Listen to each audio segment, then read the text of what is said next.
17th, I put West Ham. Many people will be upset with me about that, but I just think you're going to struggle once again, guys. In 18th position, I've gone for Aston Villa. I wasn't that impressed with them. This is going to upset a lot of I know, fans. I wasn't impressed with them last season.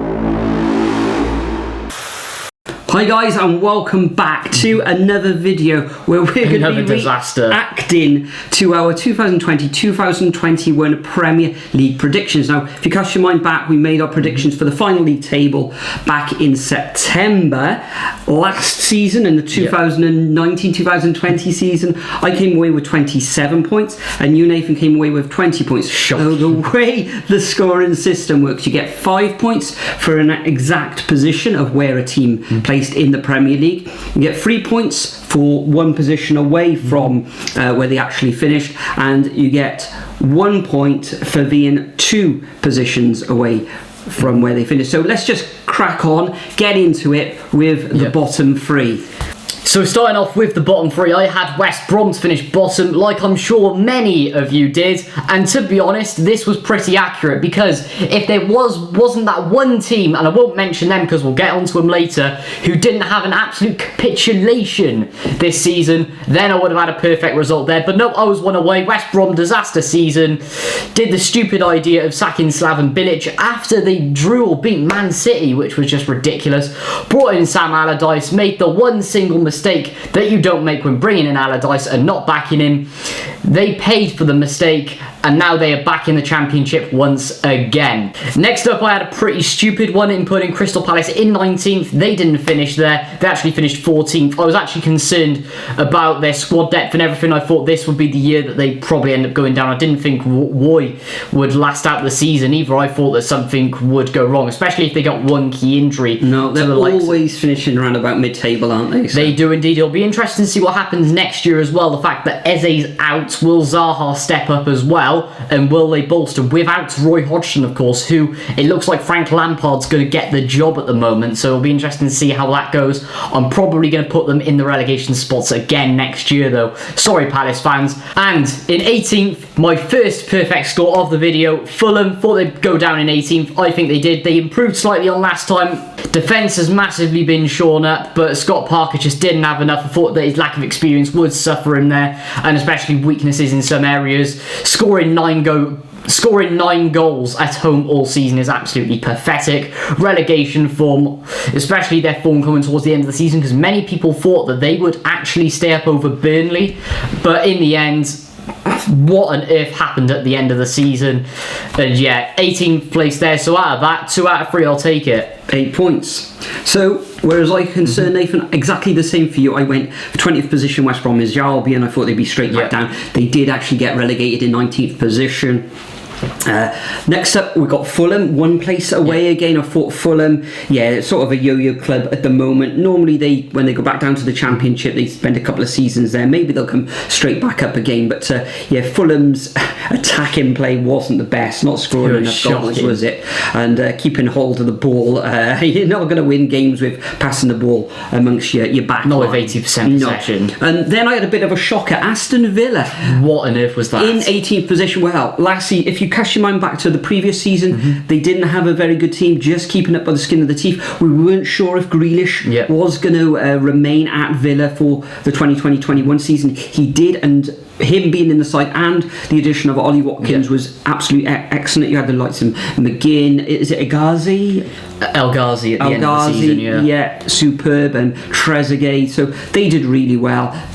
Once Jack Grealish got injured, though, their form dipped, and they did finish in 11th position at the end. But solid season. A solid season for Villa, but for yours truly, with the predictions, terrible. So moving on to the next phase, we go from 17th up to 12th. And my 17th position, I went for Crystal Palace, Nathan. I was 3 places away from that. Not too bad. Not getting in the points for this one. Of course, I think he's out for the whole of next season now. Will Zaha remain there? Benteke started to score goals at the end of the season. That's not going to last long. No, probably not.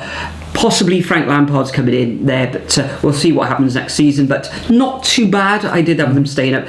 Leeds United, another one where who would have thought that Leeds... Actually, I can't talk either. No, who would have thought that Leeds would have come in at 9th position, but Bielsa got them playing. Patrick Bamford, absolute revelation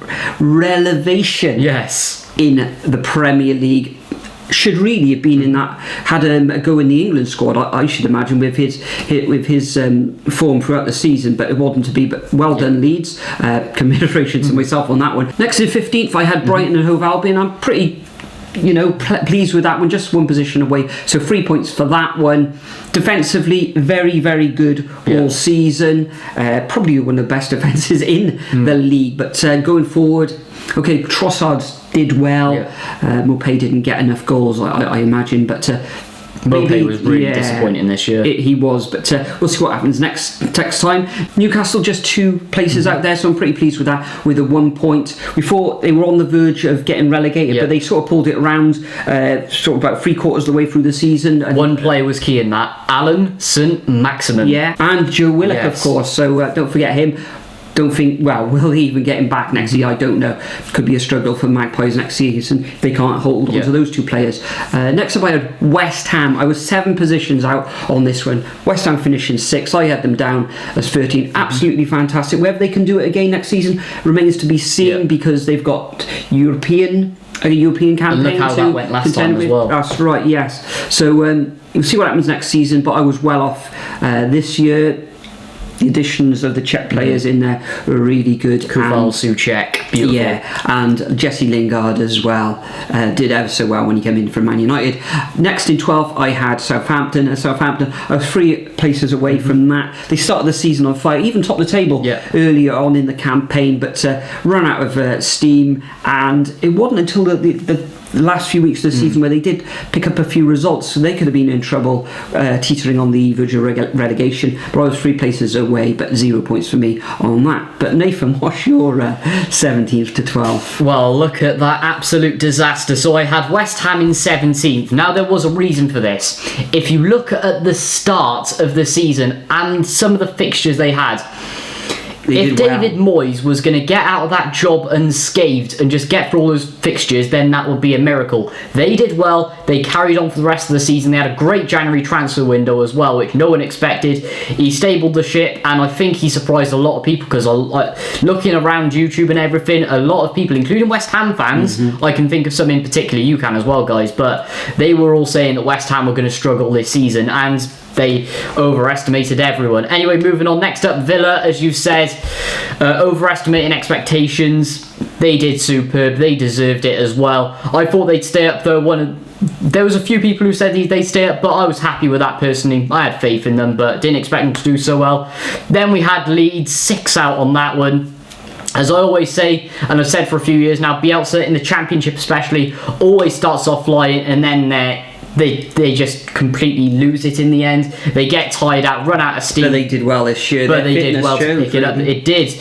Their defence was an absolute shambles at times, but that's going to be something that they have worked on, and they will work on until next season. Great season for them. Ha ha ha ha ha to a particular YouTuber. Anyway, moving on. Next up, I had Newcastle in 14th. Finished 2 places above. Kind of happy about that. I didn't expect... I thought they'd be in that sort of region. Too good of a squad to go down, but not enough to push up the table. Steve Bruce, how has he done it again? What is happening up there? And then 13th, I thought Brighton would have a good season this year.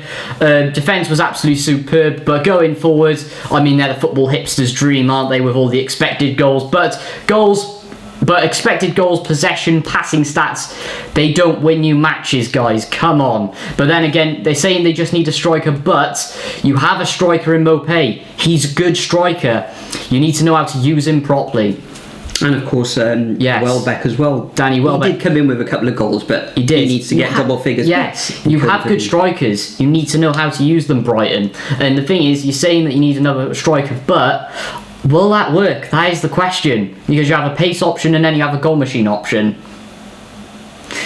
Need to decide, guys. Moving on to 12th, Burnley, 5 places out. Sean Dyche kept them in the league again. In some areas, they were really disappointing, I found, but he does it again, especially towards the end of the season. They started to struggle. Chris Wood's on fire now, but how will they build into next season? They could be relegation candidates for next year, so I can see him being below 15th, I reckon, but we'll just have to wait and see. 1 point in that phase of predictions. That is dire. So the next phase we have is from 11th to 6th, and just look at the state of that from my end. Your mid-table is... Oof. My mid-table is always just pathetic, guys. My championship one is best, by the way, so when that comes out, make sure you're on it, guys, and look at that masterclass. Anyway, 11th, I had Southampton, really disappointing again this season. Started off well, as you said, but another 9-0, wasn't it? And after that, their confidence dropped. They need to sort out the keeper situation. I think it's sort of a rebuilding project there for Ralph Hasenhüttl. He needs to be backed in the summer, otherwise I think they're going to have another problematic campaign next year. And then Sheffield United. 3 problems this season. I don't think anyone expected them to go down either, but when the season started going, and bearing in mind we should have spotted this from the end of last year because of their form just completely went out the window, but they still did well, but they did obviously drop down to around 9th or 10th position. But problem number 1. You signed the specialist in relegations, Aaron Ramsdale. Really a massive downgrade from Dean Henderson. Problem number 2. You played Ollie McBurney and Oliver Burke up front. How on earth are you expected to get goals in the Premier League? And then sign Brewster as well. When you can't do it, they can't even do it in the Championship, and then you blow 40 million on Ryan Brewster. What a waste of money. Third of all, you sack Chris Wilder, who is actually starting to turn things around and make things better. But bearing in mind, they were only actually losing 1-0, 2-0, and instead of, because a lot of people were saying they were like that Derby team, but no, they were losing 5-0 every week. But sacking Wilder, even though it was mutual consent, I wasn't convinced. I still think they should have convinced him to stay. But then you bring in a failed Hibernian coach. What a disaster. Anyway, moving on. Next up, I had Leicester in 9th. I thought they'd dip a bit because European football would take over and they would have injuries. Yes, they did end up having a lot of injuries. Justin was out, Fofana. There was a long list, but they kept up the momentum. Yes, they did only make it into 5th position yet again for the 2nd season in a row. But fair play to Leicester. They did get their first ever FA Cup as well.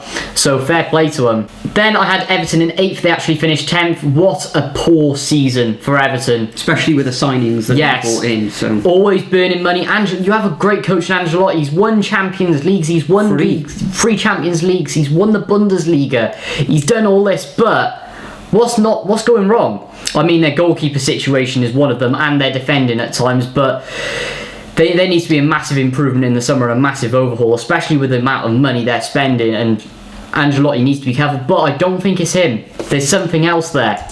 Then in 7th, I had Wolves, way out on that one. Yes, injuries hampered them, but they didn't really spend in the summer, especially after losing loads of key players as well. For example, Doherty and quite a few pieces in midfield and not bringing in the right players. They did spend a little bit, but just not in the right areas. It did end up costing Nuno his job on mutual consent, of course, but it'll be interesting to see how they build for next season and what happens there. It looks like they're getting the Benfica coach in, but who knows how that's going to go. Then in 6th, I had Man United. Nope, they actually finished 2nd somehow. Still not convinced by Ole Gunnar Solskjaer, but they played really well. Luke Shaw was absolutely phenomenal. I don't think anyone predicted that. Fernandes, superb as usual. Bringing in Cavani, who was a goal machine. Fair play.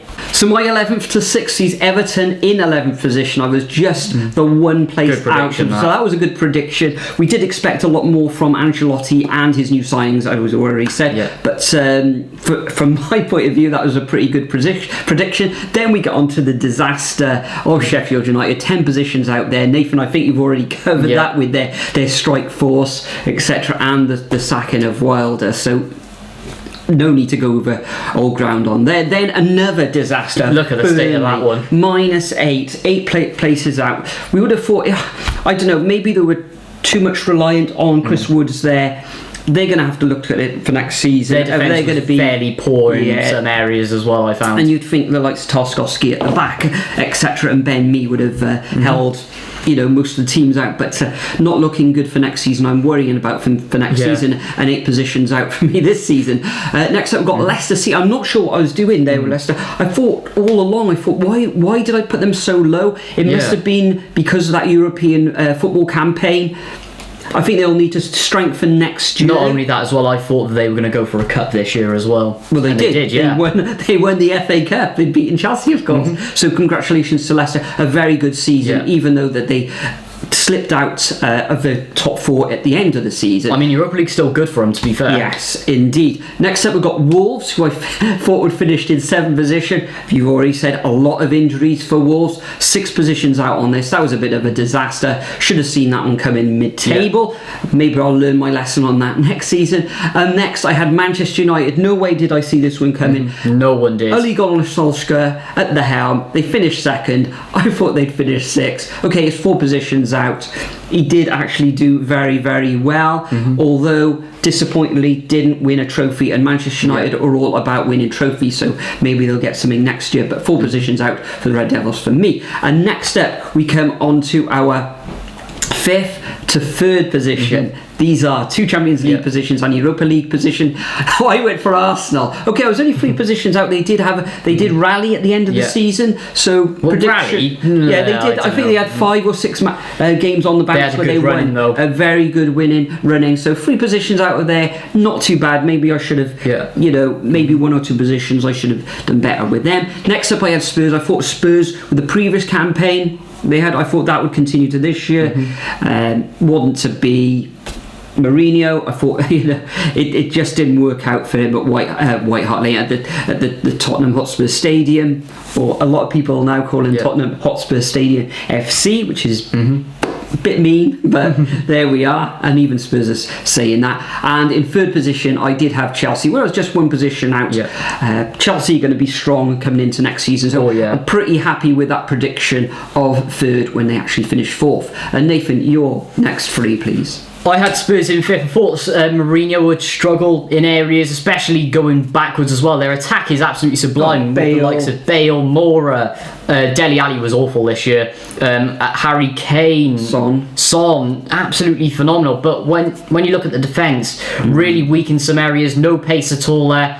Over the top counter-attacking football was really going to cost them. Yeah, and it did. I think they've got to sort out that central defence next season. So. Quite concerning how they're wanting to bring back Pochettino in, because why sack him in the first place when you can't improve from that? But we'll wait and see. And then I have to explain this one. 4th place Arsenal.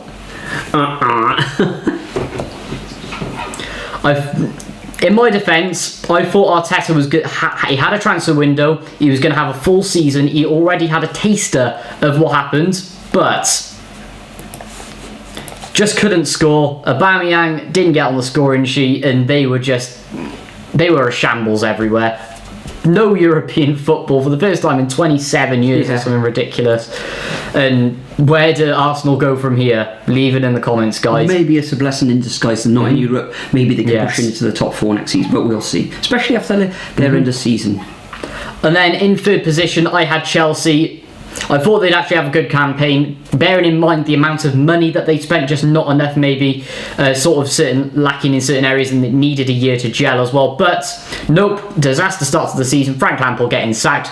Amazing appointment bringing in Thomas Tuchel, a manager I think is really underrated. Really got the team to gel. Won a Champions League somehow as well. Just how has that happened?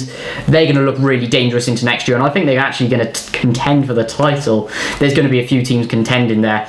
And now, on to the top 2. So I had Liverpool in 2nd place, like a lot of people, but they actually finished 3rd. At one stage, I didn't think they'd even finish in the Champions League. 22 centre-back partnerships, which was crazy. Amazing. In defence to Liverpool, the amount of injuries they had was absolutely ridiculous. No one could really predict that, but fair play to them for finishing in 3rd, getting me points, of course, which is always a bonus. And then I had Man City champions right on the nose. More than happy about that. Ruben Diaz, unbelievable signing from Benfica. Him partnered with John Stones, Cancelo on the right, Zinchenko on the left. It was a thing of beauty in defence this year. Started off badly, but really improved towards the end. Aguero signed for Barcelona today, but in the summer, if they want to keep contending for next season, they need to get a striker in, because they do look vulnerable otherwise. And if they don't, then I think it's going to change hands again next year, and it'll be either Liverpool, Chelsea, Man United contending for the title, maybe even a Leicester. Fantastic. So my top 2, Nathan, exactly the same for you as you. Liverpool, 2nd position. Virgil van Dijk getting injured, that was a massive blow for them. And of course, you've already said about the change in personnel in those 2 central half defence positions. And Manchester City, like you, I come away with 5 magnificent points. The only perfect position for Wow. myself. So at the end of the day now, Nathan, you're on 22 points and I am on 24 Yes. position. Second year on the trot that I've won this prediction season. Absolutely fantastic. So Nathan, is there an award or anything Yes, I this year? guess so. Here you go. Oh, thank you very much. The inaugural statuette. Thank you very much. I treasure this, and Until next season when I'm having it. That's right. Actually, for later, because we'll be doing the championship one. So Brilliant. So yeah, I'd like to thank you for this award. Hopefully I'll retain it next season, but we shall see. But once again, guys, thank you very much for tuning in for the whole of the season, the Premier League, watching us each and every week, getting involved yourself. But for now, we're going to both bid you farewell, and we'll see you all in the next video.